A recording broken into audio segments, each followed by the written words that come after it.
Agent Zero, isa sa pinaka-underrated pero pinaka-deadly scorer noong 2000s era.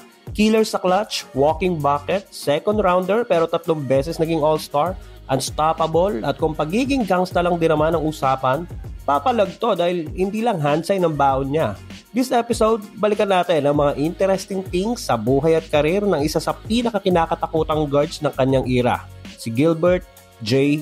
Arenas Jr. Down to 7, will make his move with 5, down to 4, takes a glance with 3 to 2 for the winner!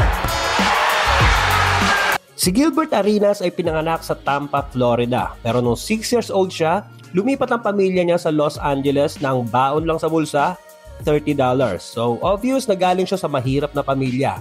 Yung tatay niya pangarap maging aktor kaya pinilit lumipat sa LA.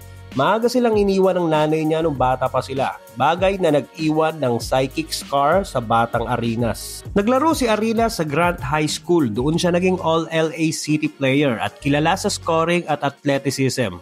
Pagkatapos ng high school, tumanggap siya ng scholarship sa University of Arizona para maglaro sa college at kahit doon, nag-excel ang laro niya at napasama sa first team All-Pac-10 at tinulungan ng team na makapasok sa Final Four. Pagkatapos lang ng 2 taon sa college, nag-decide na siyang mag-declare sa NBA draft. Noong 2001, si Gilbert Arenas ay na-draft bilang 31st overall pick ng Golden State Warriors. So, second rounder ang kuya mo. Nag-expect pa naman siya na makukuha siya sa first round. Kung galing ka nga naman sa mahirap na pamilya, malaking bagay ang makuha ka sa first round. Sobrang disappointed siya noon pero ginamit niya yung ines at disappointment bilang motibasyon para patunayan sa lahat na nagkamali sila. At dahil second rounder siya, hindi ganun kalaki ang kontrata niya. Nagbabudget lang daw siya ng $400 to $500 kada buwan para sa gastos sa Bay Area habang nagsisimula sa Warriors. Sabi nga ni Arenas sa interview, para lang daw makatipid, minsan sa arena na siya natutulog na para siyang homeless, para lang makatipid sa gas. Kaya pala babad din siya sa training, parang si Efren Reyes lang sa bilyara natutulog.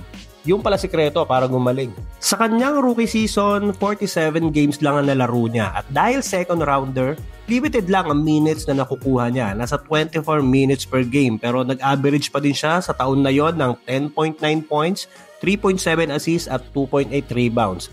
Decent para sa isang rookie, second rounder at bench player. Noong sophomore year niya, umangat ang kanyang playing time at naging starter ng Warriors team.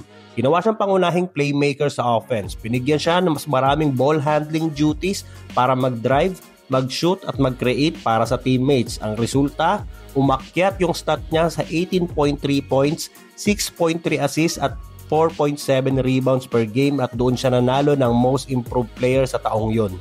Matapos lang ang 2 taon sa Warriors, naging restricted free agent si Arenas at ginamit niya yon para makapag-sign ng mas mataas na kontrata. Inoferan siya ng Washington Wizards ng almost $60 million sa loob ng 6 na taon na hindi kayang tapatan ng Warriors dahil na din sa cap limit. Paglipat ni Agent Zero sa Wizards, mabilis siyang naging backbone ng offense. Sa unang season niya, 2003 to 2004, naglaro siya ng 55 games at nag-average ng 19.6 points per game. Sa sumunod na taon, umakyat yon sa 25.5 points per game hanggang sa naging 29 point per game na noong 2006 to 2007 season. Naging pang superstar na yung mga numero niya. Sa Wizards, dinala ni Agent Zero ang team sa playoffs ng 4 na beses pero lahat hanggang first round lang. Meron palang isa na umabot sila ng second round noong 2005 pero na-sweep lang din sila ng Miami Heat nung serye nila. At sa 2006 playoffs, nag-average siya ng 34 points per game sa serye laban sa Cleveland Cavaliers with young LeBron James na naging isa sa pinaka-memorable playoff moment niya kung saan nagkaroon sila ni LeBron ng mental war at clutch moments. Yun yung moment na habang nag-free throw si Arenas ay sinabihan siya ni LeBron na pag nagmintis ka dyan, alam mo na mangyayari. Pero di ako sure kung yun talaga yun. Pero parang ganun na din. Sa Washington Wizards din siya naging all-star ng 3 magkakasunod na taon mula 2005 to 2007. Ang kanyang career high in points ay nung umiscore siya ng 60 points sa isang overtime win noong 2006 laban kay Kobe Bryant at Los Angeles Lakers. Noong December 2009, may isa sa pinaka-controversial na moment sa karera ni Agent Zero, yung locker room showdown niya kay Javaris Crittenton. Nagsimula ang gulo sa isang card game sa flight. Matapos ng 2 araw, Pumasok si Arenas sa locker room na may 4 na armas at inilagay sa harap ng locker ni Quintenton. May note pa, pick 1. Si Quintenton naman, pumalag, naglabas ng sarili niyang kargada, ikinasa at pinunteriya kay Arenas at loaded yung mga armas nila.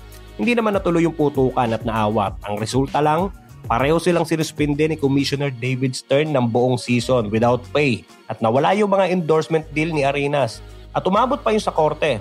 Pareho silang guilty. 1-year probation para kay Quintenton at 2-year probation kay Arenas with 400 hours community service at $5,000 fine.